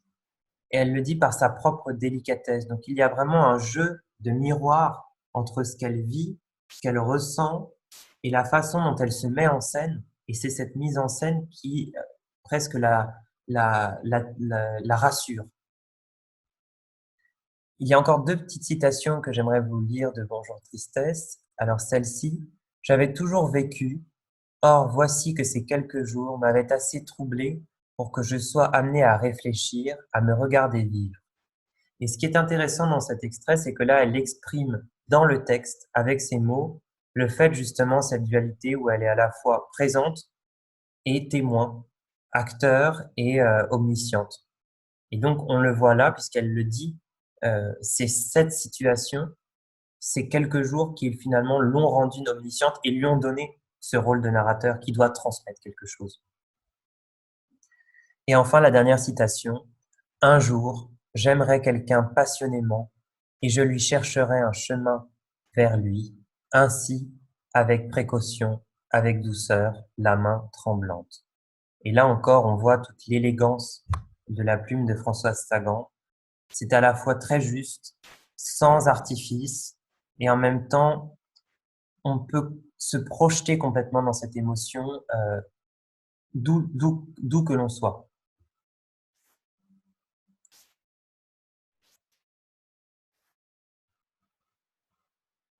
Voilà un petit peu pour mes citations préférées que je partage avec vous de Bonjour Tristesse. Alors, Ella de Vermeil, de l'amour, de la mort, ça sonne presque pareil. Oui, oui, oui, particulièrement dans certaines langues, je pense aux langues latines, c'est vrai qu'il y a, mais c'est pas forcément voulu, mais il y a une forme de musicalité qui est très proche.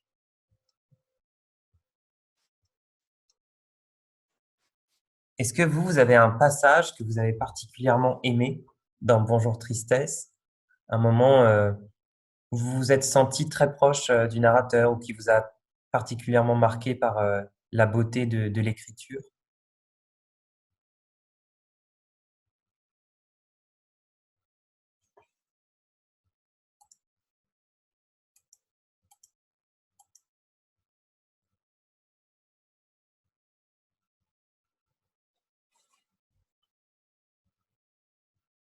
Parmi les participants, je vois qu'il y a des personnes qui ont l'habitude de venir. Je vois les Didi. Bienvenue les Didi. Bonjour Jacques Ortet aussi, qui est là, qui est notre dessinateur de BD qui allait réaliser une BD sur le Kazakhstan.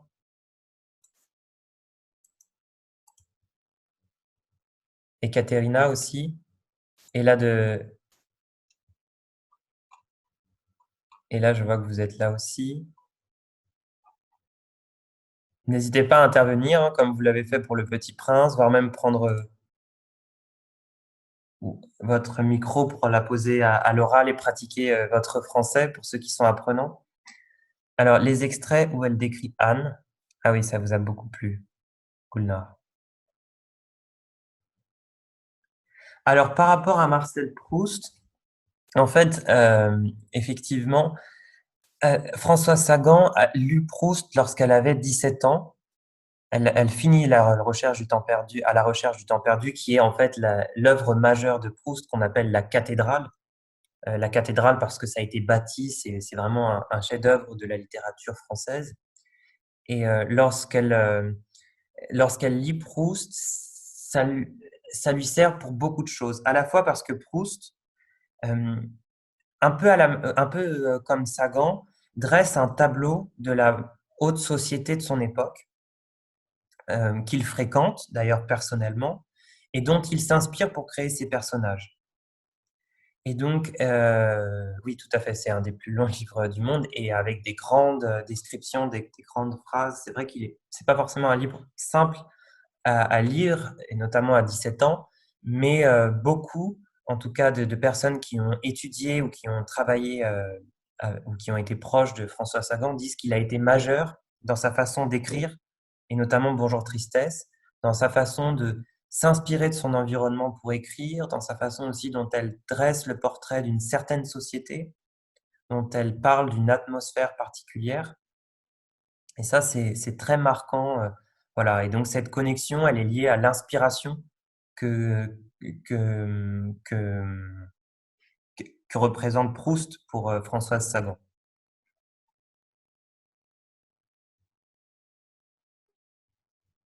Pour répondre à la question de Lady Di concernant la connexion entre Marcel Proust à la recherche du temps perdu et Françoise Sagan.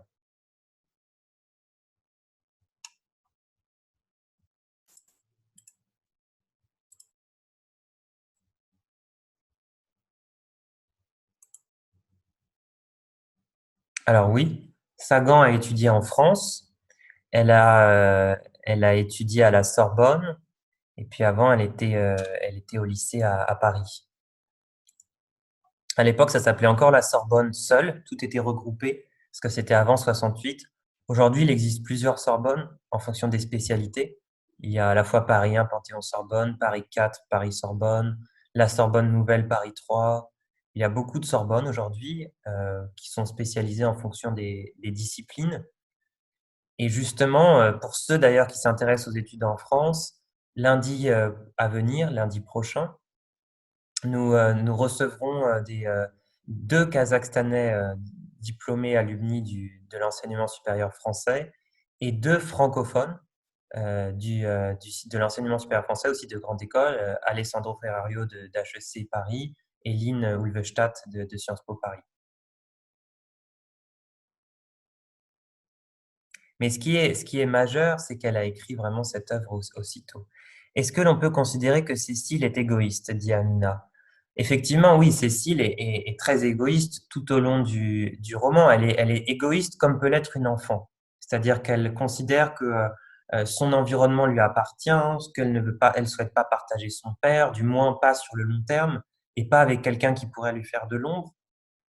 Elle, et Elle est égoïste parce qu'elle joue avec les sentiments des uns et des autres. Elle joue avec les sentiments de Cyril, qui est amoureux d'elle, et dont elle essaye de faire en sorte qu'il joue une liaison avec Elsa pour faire en sorte que son père soit jaloux et se détache d'Anne pour essayer de reconquérir euh, Elsa. Et donc, elle est foncièrement égoïste. Vous avez raison, Amina. Ah, Dinara, l'Alliance française, ces romans sont-ils dans le programme de l'enseignement supérieur français? Alors oui, ça dépend, je pense, de chaque établissement. Après, moi, par exemple, pour ma part, j'ai découvert François Sagan à titre personnel. Je ne l'avais pas étudié ni au lycée, ni en prépa. Et puis après, à l'université, j'ai pas fait d'études de lettres. Mais c'est intéressant de voir qu'effectivement, François Sagan, est rentré tardivement dans la liste des grands classiques et des chefs-d'œuvre de la littérature, même s'il était communément admis que Bonjour Tristesse était une œuvre internationalement connue. Pour autant, on a mis beaucoup de temps avant de l'étudier, notamment parce qu'en fait, elle l'a écrit elle l'a écrite il n'y a pas si longtemps, et puis que François Sagan continuait d'écrire aussi, et peut-être que lorsqu'un auteur est encore en vie, cela retarde le regard objectif et universitaire sur son œuvre.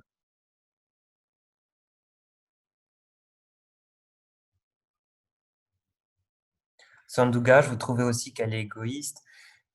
Bah après, oui, elle a un côté égoïste. Immature, je pense que c'est à nuancer. Quand vous dites qu'elle vous semble très immature et égoïste, elle est à la fois immature parce qu'elle a un côté très enfant, très auto-centré, mais elle est à la fois très mature parce qu'elle a un regard sur son environnement, sur l'analyse de la société qu'il fréquente, qu'elle décrit comme très superficielle, qui sont des gens beaux.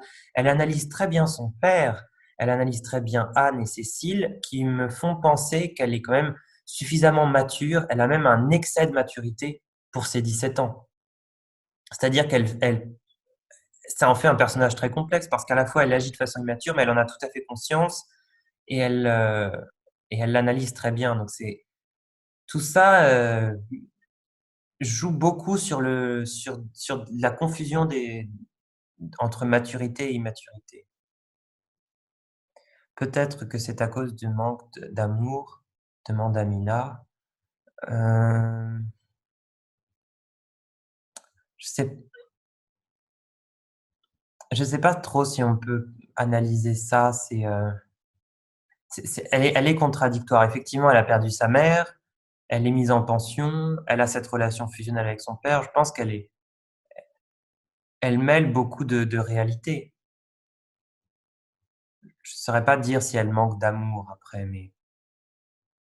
Alors, Lady Di, je vois que vous levez la main. Vous voulez prendre la parole?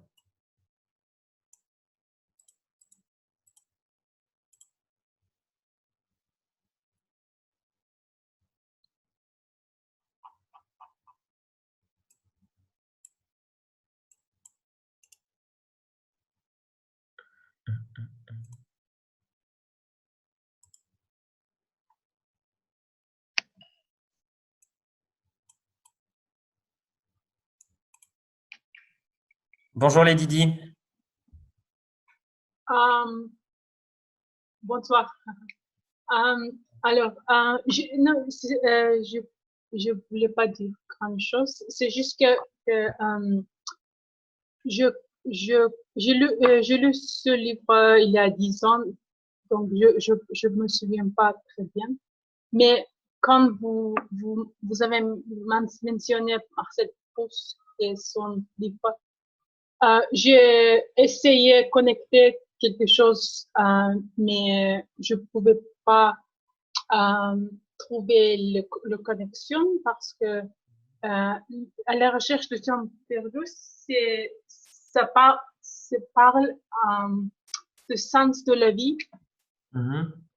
Et Marcel Proust, route, route de trouver son sens de la vie. Et ce livre de François Sagan, c'est quelque chose d'autre genre.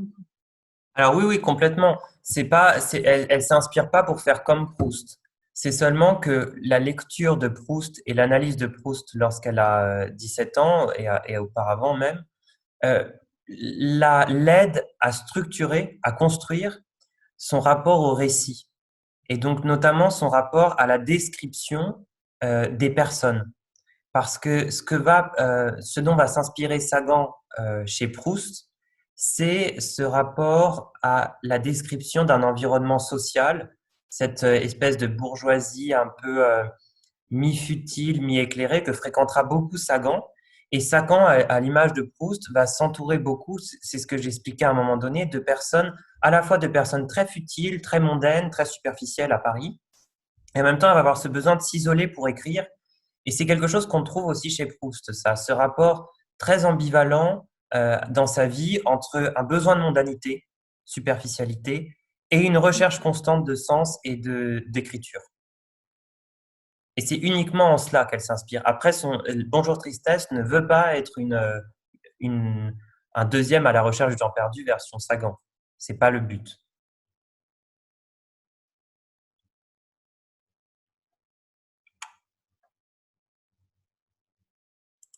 Vous m'entendez, les Didi? Je vous entends plus.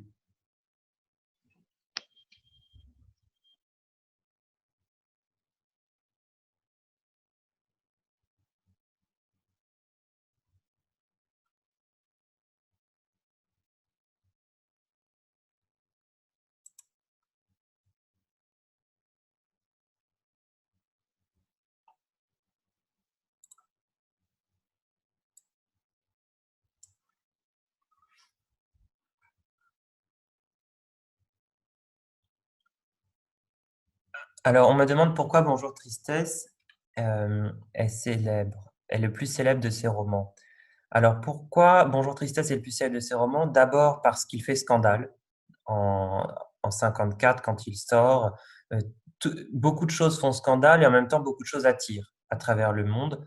C'est comme souvent, le scandale nourrit finalement la notoriété.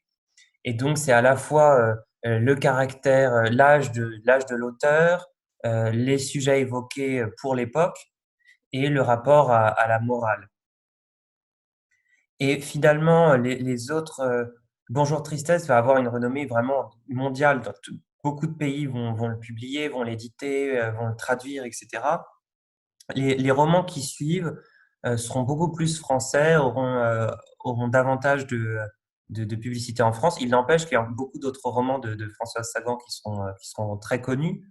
Mais il est vrai que Bonjour Tristesse, par ce côté complètement innovant, et surtout cette opposition par rapport au courant d'alors, on est en plein dans le nouveau roman, et elle s'inscrit à l'opposé. En même temps, elle a du succès, elle est lue, il y a un côté un peu scandaleux, et en même temps, elle accompagne une sorte d'avant-garde de ce qui va être la société contemporaine française, la vie des femmes, les revendications des femmes, que elle s'inscrit dans une intemporalité.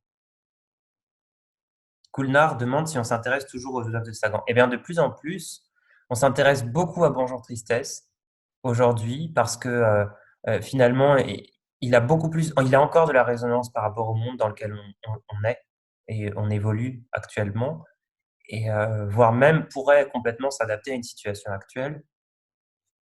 Et les autres œuvres de Sagan, c'est très variable. C'est-à-dire que, par exemple, elle a eu beaucoup de mal, ses pièces de théâtre ont eu beaucoup plus de mal à percer, à être diffusées, connues. Mais on s'y intéresse, il y a des émissions de radio, des documentaires. Bien sûr, elle continue d'être beaucoup éditée, vendue en librairie.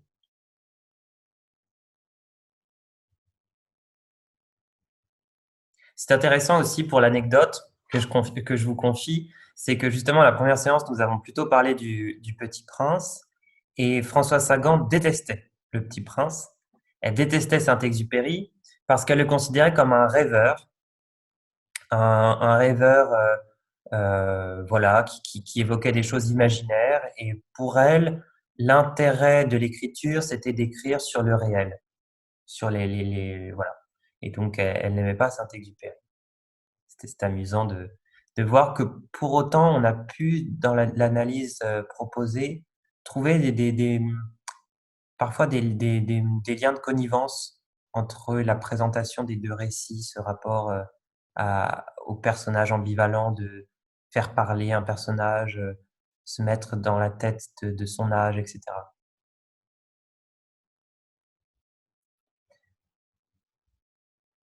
Alors, tu conseilles de regarder le film, me demande Dinara. Pas forcément, enfin, les films ne sont pas forcément très bons. Françoise Sagan elle-même, je crois qu'elle ne les appréciait pas beaucoup. Donc, je ne sais pas. Je crois qu'elle aimait bien celui qui était fait avec Deneuve. Je vais pouvoir vous envoyer la référence.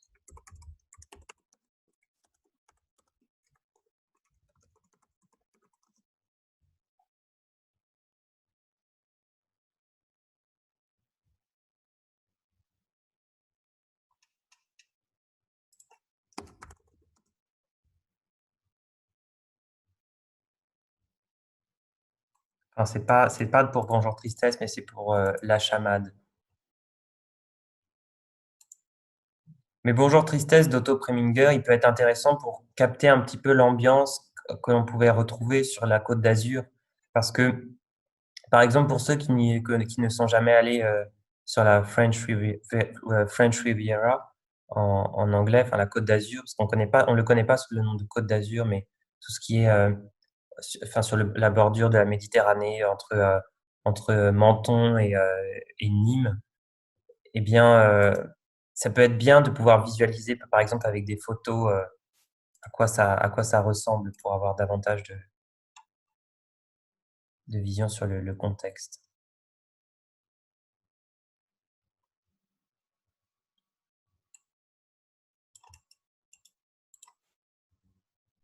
c'est drôle parce qu'ils ont vraiment essayé de trouver une forme de ressemblance dans le film d'Otto Preminger entre Françoise Sagan et le personnage de Cécile.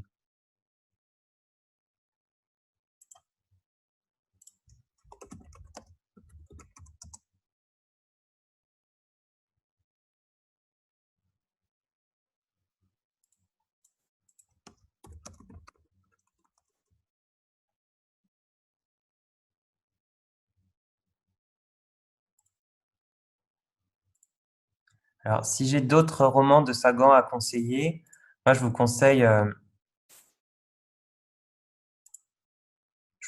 notamment La Chamade, dans une thématique à peu près la même, toujours avec cette idée de dépeindre une certaine société. Et en même temps, c'est différent. Cet univers de Sagan, je pense qu'un écrivain, c'est aussi quelqu'un qui est capable de créer un univers et en même temps de, de l'inscrire tout en créant toujours quelque chose de nouveau, mais un certain style, en créant un certain style. Donc, je vous conseillerais La Chamade.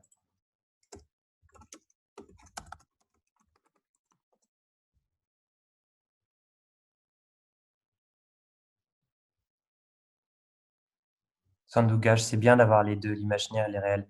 Oui, oui, je suis assez d'accord.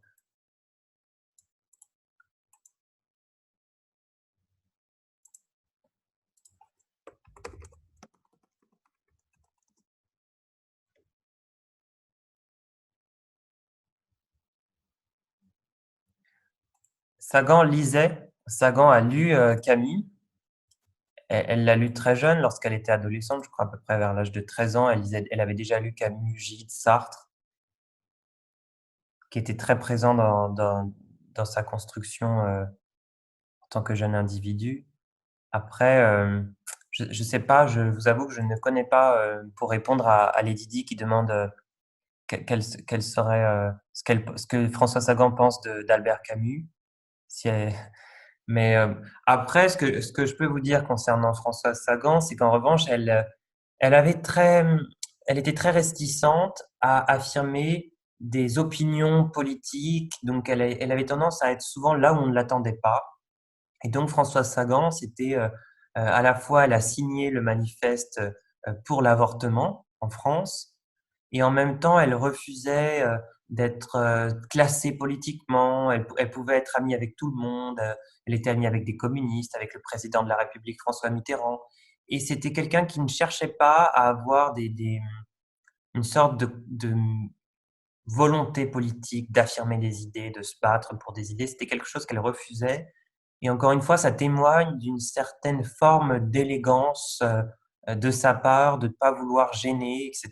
Et même dans le rapport, par exemple, à sa sexualité, c'était une femme très libérée qui écrit sur un univers de personnes qui sont très libres aussi, libres dans leur tête, libres dans leur vie aussi, dans leur choix de vie. Et pour autant, elle va jamais s'engager, voilà, auprès des féministes ou signer des manifestes, hormis celui pour l'avortement. C'est-à-dire, elle avait un peu horreur de tout ça, de cette ambiance un peu de bataille idéologique. Ça lui plaisait pas. Et elle recherchait plutôt effectivement une des compagnies, soit très futile, de gens très beaux qui l'entouraient et qui la divertissaient, soit au contraire d'intellectuels comme Sartre, comme son ami Bernard Franck, comme François Mitterrand, qui étaient plutôt des personnes voilà, qui étaient liées par un double lien d'admiration. Elle les admirait, eux l'admiraient aussi.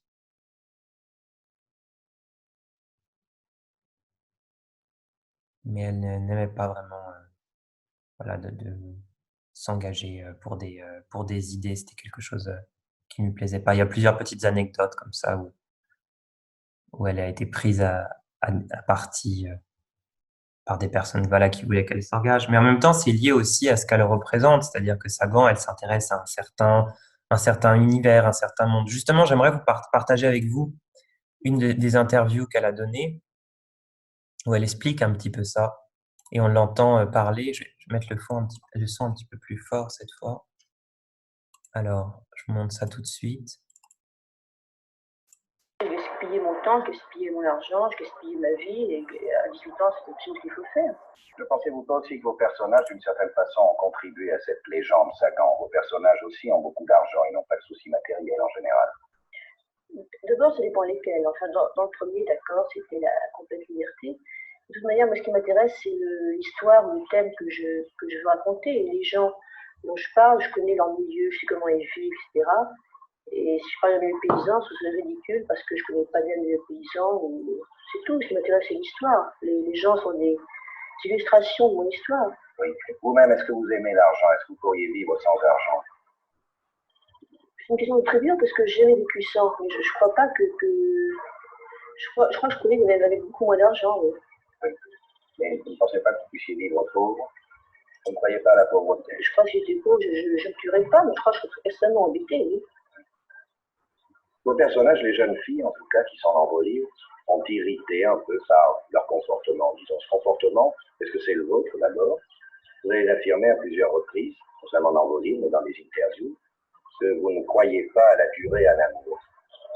C'est pas ce qu'on parle de l'amour, c'est que je crois qu'une histoire d'amour est très rarement longue et entière. Je crois que beaucoup de gens vivent ensemble par fatigue, par habitude, par absence de vitalité, comme ça, c'est tout. Et je crois qu'une histoire d'amour qui dure, c'est une des choses les plus souhaitables qu'on puisse imaginer. Ça existe pour vous? Je connais très peu d'exemples, je veux dire. Enfin, je suis sûre que ça doit exister. Hein. Ça doit exister. Vous avez vu. Je vous ai mis un extrait de son interview en français. Les sous-titres ne convenaient pas, c'était des sous-titres YouTube, mais qui étaient générés automatiquement par rapport au son. Vous avez pu voir comme ça un peu la voix de Françoise Sagan qui est très saccadée, très timide, presque effleurée, que l'on perçoit à peine entre ses lèvres. Parfois, c'est difficile même de la comprendre, même pour des Français. Il faut tendre l'oreille, comprendre ce qu'elle a voulu dire. Elle parle comme en soufflant presque. Donc, c'est très particulier. Et en même temps, dans cet extrait, elle explique deux choses. Elle explique à la fois le rapport à ses personnages. Pourquoi est-ce que ces personnages sont toujours issus d'un certain milieu social très aisé, une certaine bourgeoisie. Et elle explique que c'est le milieu qu'elle fréquente et dont elle s'inspire et qu'elle se sentirait pas légitime de parler d'autres milieux qu'elle ne connaîtrait pas. Que ce serait forcément presque indécent socialement parce qu'il y aurait un regard de distanciation. Et enfin, de son point de vue, après d'autres écrivains y arrivent très bien, je pense notamment à Victor Hugo, par exemple. Et, et en même temps, elle explique dans la deuxième partie le choix de ses personnages et si elle était consciente du caractère immoral, voilà, qu'elle pouvait choquer par ce besoin de liberté, par cet égoïsme. Et elle y répond. Elle y répond assez justement. Voilà.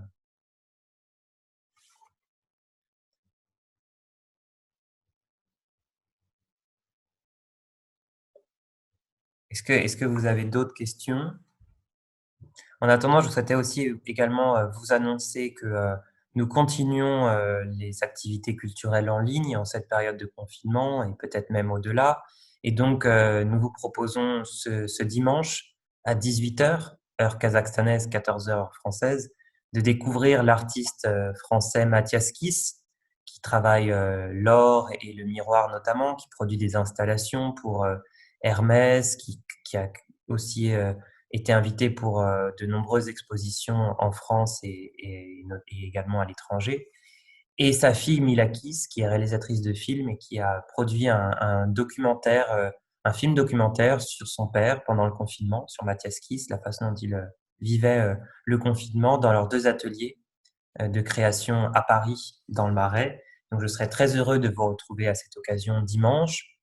Pour ceux qui s'intéressent aux études en France, eh bien, nous organisons lundi à 18h avec Campus France Kazakhstan, avec le réseau des Alliances françaises, une rencontre avec des alumni de l'éducation, de l'enseignement supérieur français, des alumni francophones. Donc, ce ne sont pas des Français, mais des personnes qui parlent français, deux Kazakhstanais et deux internationaux, un Italien et une Norvégienne, pour vous parler des universités et des grandes écoles françaises et répondre à vos questions.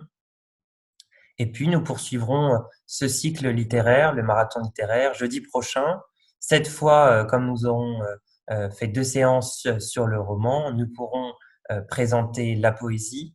Et donc, nous allons lancer un petit sondage pour que vous puissiez sélectionner l'auteur, enfin le poète que vous souhaiteriez pour la semaine prochaine, que vous souhaiteriez que nous mettions en avant. Et donc, voilà, il y aura une lecture, analyse avec échange, et puis venez avec votre poème préféré également la semaine prochaine. Soyez les bienvenus pour l'ensemble de nos événements.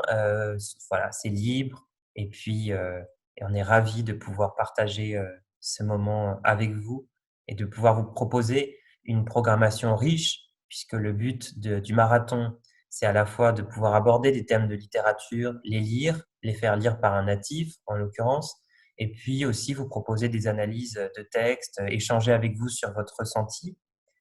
Et concernant les rencontres culturelles du week-end, c'est vraiment vous proposer en exclusivité des rencontres avec des acteurs très importants de la culture en France qui sont pas forcément très disponibles, qui vous proposent des visites en exclusivité. Puisque par exemple, pour Patrick Roger, la semaine dernière, il vous faisait visiter l'atelier de chocolat à, à Sceaux, en région parisienne, qui est fermé au public. Et là, vous pouviez le visiter en exclusivité, échanger avec lui, voir son travail sur le chocolat, sur le bronze. Et puis le lundi à 18h, le lundi prochain, pour répondre à Elad Vermeil, ce sera plutôt sur les études en France, donc 18h heure du Kazakhstan et 14h heure française. Donc toujours on communique sur les réseaux sociaux sur ces événements. Donc n'hésitez pas à vous inscrire et à participer. Voilà, je vous souhaite à tous une bonne journée du jazz. On va terminer par une petite note de jazz pour finir.